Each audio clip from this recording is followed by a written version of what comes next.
How does international politics affect domestic politics? Let's see it. We are flying in. Hello and welcome to Backstage Politics. My name is Esteban Vidal and the purpose of this channel is to help you understand politics and international relations. Here you will be told what nobody else tells you about politics. Today I want to speak to you about the role of international politics in domestic politics. Most people disregard this topic, but it has more importance than they think.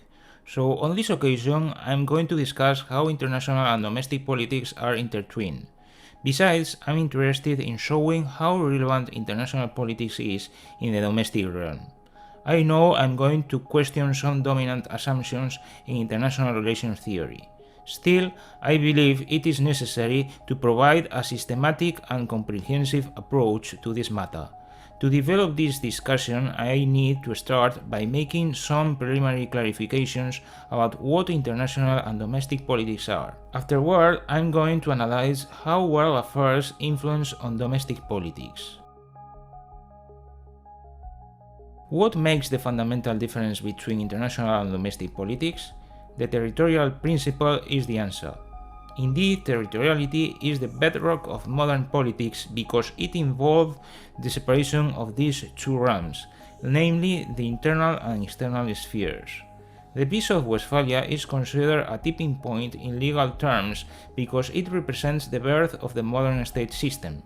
Nevertheless, territoriality was already present in European politics before 1648. When states became a territorial and sovereign institution, they delimited their authority to a specific geographical area.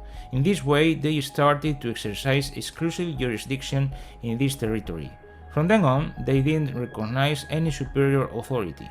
As a result, there are two different realms in politics that we call international and domestic politics. Besides, these two domains involve different rules, so they don't work in the same way. For instance, domestic politics constitutes the internal sphere of the state. It takes place in a specific geographical area. In this domain is where the structure of the polity takes shape. Domestic politics determines who makes binding decisions, how to regulate social relations, and so on. That shows us how politics works in this realm. It contrasts with international politics because it takes place in the global sphere where world affairs develop. This domain is outside the polity and constitutes a specific and autonomous realm beyond its borders in which international relations occur. What are the main characteristics of the international realm? Aside from what I've already mentioned, I have to stress its anarchic organization because there is no superior authority above states. Therefore, there is no world government regulating relations between nations. That's the main feature of this domain, and it is very indicative of how politics works here. In this respect, international politics has to do with power relations between states in the world stage. Due to the absence of a world government, each state adopts commitments with other countries and in this way they establish their rules. Nevertheless, nobody can enforce them. States observe by themselves their agreements, so at any moment they can stop complying with them. This situation happens when a state thinks the commitment isn't convenient for its national interest anymore. Thus, relations between states usually tend to articulate according to their capacities, namely the power they have on the global stage. Not always, but very often, these relations are based on the use of force or the threat of using it. All of these contrasts with the domestic sphere, in which citizens can, in theory, rely on law enforcement agencies to protect their persons and property. In this domain, people can turn to a central authority to solve their disputes. There are courts to render a verdict and, more importantly, the law enforcement agencies to execute the court's ruling. That shows us how different these two realms are. In the international sphere, things go different. The state only can achieve a satisfactory outcome by using its power to impose its will on another state. That also includes its bargaining power, not all its brute force. Hence, the nature of international politics is the interactions between the states. and these interactions are shaped by the existence of an international power structure based on national capabilities. The main feature of these interactions is the pursuit of national interest. That is the fundamental motivation of any state in global affairs, and it provides international politics with rationality.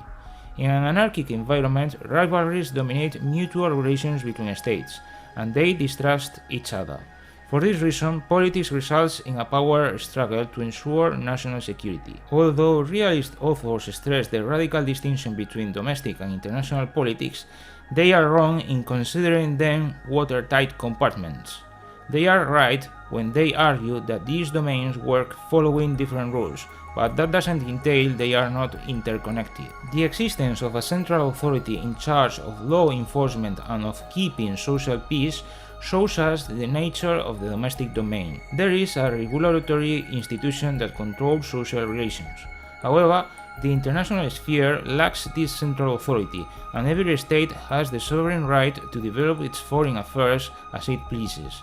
In sum, they both follow different rules, but as I said, that doesn't mean they are detached from one another. The interrelation between international and domestic politics is still an unknown field. That makes this matter appealing because only a few articles have dealt with it. Furthermore, we don't have a clear explanation of this interaction, only some descriptions.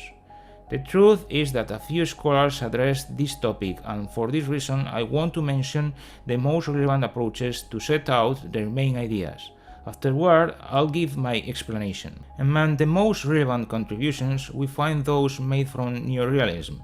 In this case, the attention focuses on state behavior in the global sphere. However, they consider the state in abstract terms and don't go into the interconnections between the internal and external domains. They pay attention to the role of the world power structure and its effects on the state's foreign policies. One of the first scholars who studied the interrelation between these domains was James Rousseau. He analyzed the overlap between domestic and foreign affairs. But this is not an explanation by itself, only a description of reality. After Rousseau, other scholars wrote some articles on this matter. Most of them focus on the behavioral aspect of this interconnection as neorealists do, but from a different perspective. They try to explain how domestic politics affect international affairs in terms of behavior, or the other way around, how international relations influence domestic politics. The latter approach is, as I said before, very unusual. None of these scholars drew a clear conclusion from their researches. They usually gather information from other academic texts and make observations about some facts related to this issue. An exciting example of this is Peter Gourevitch, who compiled the bibliography available. His research is insightful because it sets out the different existing approaches on this matter. They are the international economic system point of view and those authors who stress political-military rivalry. In the first group, we find several theories, such as the late industrialization standpoint associated with Herzenskron, the world system theory of Wallenstein, the liberal model, the transnational relation modernization approach of Nye, Keohane and Morse, the neo-mercantilism of Gilpin, and the state-central Marxist approach of Sherman. They all analyze the influence of the international economic system on domestic politics in different ways. However, their analysis focus on the impact on the national political economy. Although these perspectives represent a remarkable contribution to the understanding of this matter, I find much more interesting the point of view that stresses the international geopolitical rivalries. In this regard, Gourevitch addressed those authors that focus their attention on the role of war. Otto Ince and Anderson are an example of this because they emphasized the organizational requirements of providing security. Besides this perspective, we have the realist theory and its reflections on the nature of foreign relations. These approaches have a complement in the diplomatic history with territorial compensations, but also the analysis of revolutions with the strains of foreign involvement. However, Gourevitch only set forth these points of view and didn't analyze them in depth, so his contribution is shallow. Robert Putnam is another scholar who addressed this topic. In this respect, he wrote a paper that explained the relationship between diplomacy and domestic politics. Putnam based his contribution on a real case. He spelled out how the inner conditions of different states interacted with external conditions and made an agreement possible in fiscal policy in the 1970s between the most powerful economies at that time. In this particular case, key governments adopted policies different from those that they would have pursued in the absence of international negotiations.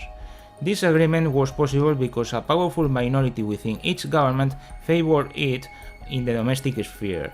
That illustrates how external conditions influence domestic politics and boost the implementation of new public policies. Michael Desch also wrote a paper that described the relationship between international security competition and the strength of states. He related internal cohesion and the increase of the scope of states with war, and the reduction of security competition with weak states. We can't overlook the fact that his point of view reflects the time of the end of the Cold War. That explains why Desch speculated about the disintegration of some states and the end of the growth of others after the Cold War. Despite this, he pointed out that there was little theoretical research in the field, so there weren't studies on how security issues affect domestic politics. The situation hasn't experienced substantial improvements since then in this respect. The interrelation between domestic and international politics works in both directions. As I claimed before, they are not separate realms, although they follow different rules. There are threads of evidence of this. For instance, the USA's rejection to adhere to the League of Nations shows how domestic politics can shape the international stage. On the other hand, we see how the Great War caused the removal of autocracy in Russia. That poses a relevant question about which of these realms is dominant. There are different opinions. While classic realists argue that the type of state affects its behavior in foreign affairs, and neorealists claim the opposite, there is a third path.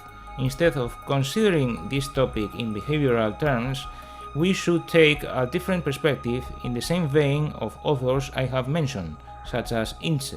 Robert Putnam said, "Domestic politics and international relations are often somehow entangled, but our theories have not yet sorted out the puzzling tangle. It is fruitless to debate whether domestic politics determine international relations or the reverse." He was right when he referred to the absence of theories, but the effort to find out how this interconnection works is not fruitless. Here I recall two authors. One of them is the German historian Leopold Rank, who referred to der Primat der Außenpolitik. It means the supremacy of foreign policy to understand the state structure and how international relations shape domestic politics. The other author is David Lake, who said, "The state derives its interests from and advocates policies consistent with the international system at all times and under all circumstances." It may sound a cutting remark, but it's still an interesting outlook.